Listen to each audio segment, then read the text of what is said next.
Before starting video, subscribe us if haven't subscribed yet and press the bell icon to never miss an update. Alice's Adventures in Wonderland by Lewis Carroll. Designing done by SP Pixels originator Saloni Pathak. Let's begin with Chapter 1. Down the Rabbit Hole. Alice was beginning to get very tired of sitting by her sister on the bank, and of having nothing to do. Once or twice she had peeped into the book her sister was reading, but it had no pictures or conversations in it, and what is the use of a book, thought Alice, without pictures or conversations? So she was considering in her own mind, as well as she could, for the hot day made her feel very sleepy and stupid, whether the pleasure of making a daisy chain would be worth the trouble of getting up and picking the daisies, when suddenly a white rabbit with pink eyes ran close by her. There was nothing so very remarkable in that, nor did Alice think it so very much out of the way to hear the rabbit say to itself, "Oh dear! Oh dear! I shall be late." When she thought it over afterwards, it occurred to her that she ought to have wondered at this, but at the time it all seemed quite natural. But when the rabbit actually took a watch out of its waistcoat pocket, and looked at it, and then hurried on, Alice started to her feet, for it flashed across her mind that she had never before seen a rabbit with either a waistcoat pocket, or a watch to take out of it, and burning with curiosity, she ran across the field after it, and fortunately was just in time to see it pop down a large rabbit hole under the hedge. In another moment down went Alice after it, never once considering how in the world she was to get out again. The rabbit hole went straight on like a tunnel for some way, and then dipped suddenly down, so suddenly that Alice had not a moment to think about stopping herself before she found herself falling down a very deep well. Either the well was very deep, or she fell very slowly, for she had plenty of time as she went down to look about her and to wonder what was going to happen next. First, she tried to look down and make out what she was coming to, but it was too dark to see anything. Then she looked at the sides of the well, and noticed that they were filled with cupboards and bookshelves. Here and there she saw maps and pictures hung upon pegs. She took down a jar from one of the shelves as she passed. It was labeled orange marmalade.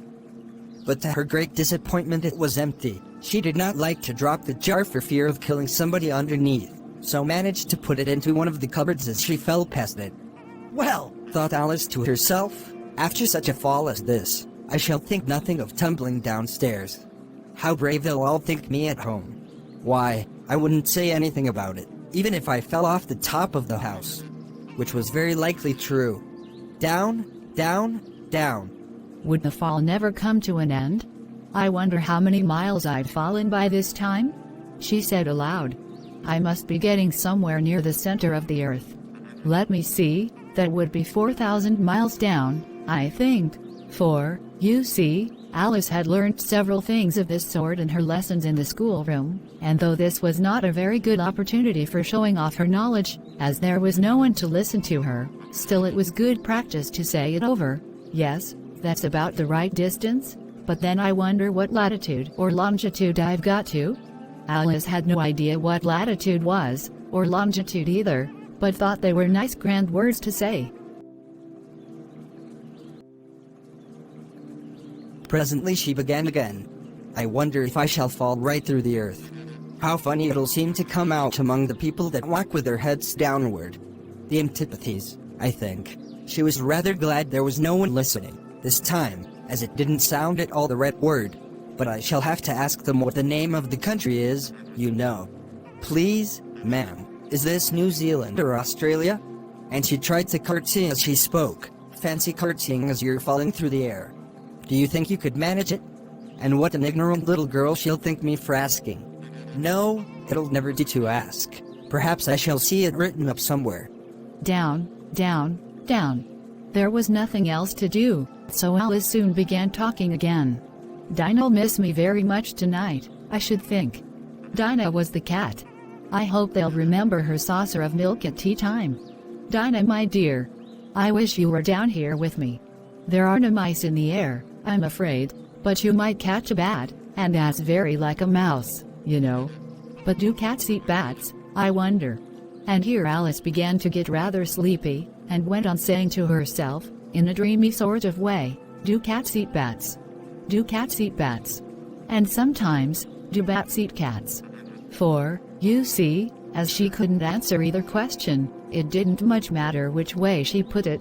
She felt that she was dozing off, and had just begun to dream that she was walking hand in hand with Dinah, and saying to her very earnestly, "Now, Dinah, tell me the truth, did you ever eat a bat?" When suddenly, thump, thump, down she came upon a heap of sticks and dry leaves, and the fall was over.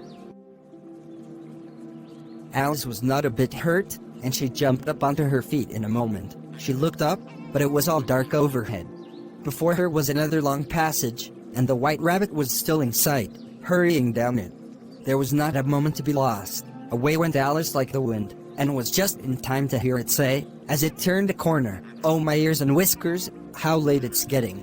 She was close behind it when she turned the corner, but the rabbit was no longer to be seen. She found herself in a long, low hall, which was lit up by a row of lamps hanging from the roof. There were doors all round the hall, but they were all locked. And when Alice had been all the way down one side and up the other, trying every door, she walked sadly down the middle, wondering how she was ever to get out again. "Hello, Miss Green. How are you?" "I am fine. Thank you. Where is Jessica? I thought she was here." "She got called and she went there.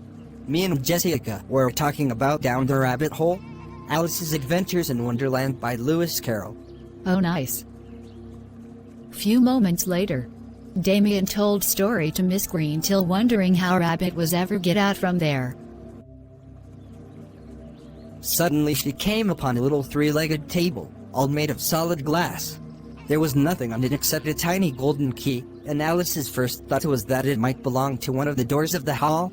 But, alas, either the locks were too large, or the key was too small, but at any rate it would not open any of them. However, on the second time round, she came upon a low curtain she had not noticed before, and behind it was a little door about 15 inches high. She tried the little golden key in the lock, and to her great delight it fitted. Then what happened? Alice opened the door and found that it led into a small passage, not much larger than a rat hole. She knelt down and looked along the passage into the loveliest garden you ever saw.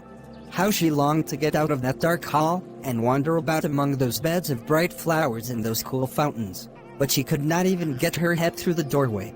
"And even if my head would go through," thought poor Alice, "it would be of very little use without my shoulders. Oh, how I wish I could shut up like a telescope. I think I could, if I only knew how to begin." For, you see, so many out-of-the-way things had happened lately, that Alice had begun to think that very few things indeed were really impossible. There seemed to be no use in waiting by the little door, so she went back to the table, half hoping she might find another key on it, or at any rate a book of rules for shutting people up like telescopes. This time she found a little bottle on it, which certainly was not here before, said Alice, and round the neck of the bottle was a paper label, with the words "Drink Me," beautifully printed on it in large letters. It was all very well to say "drink me," but the wise little Alice was not going to do that in a hurry. "No, I'll look first," she said, "and see whether it's marked poison or not." For she had read several nice little histories about children who had got burnt, and eaten up by wild beasts and other unpleasant things, all because they would not remember the simple rules their friends had taught them, such as, that a red-hot poker will burn you if you hold it too long, and that if you cut your finger very deeply with a knife, it usually bleeds. And she had never forgotten that, if you drink much from a bottle marked poison, it is almost certain to disagree with you, sooner or later. However, this bottle was not marked poison, so Alice ventured to taste it, and finding it very nice, it had, in fact, a sort of mixed flavor of cherry tart, custard, pineapple, roast turkey, toffee, and hot buttered toast. She very soon finished it off. "What a curious feeling," said Alice. "I must be shutting up like a telescope."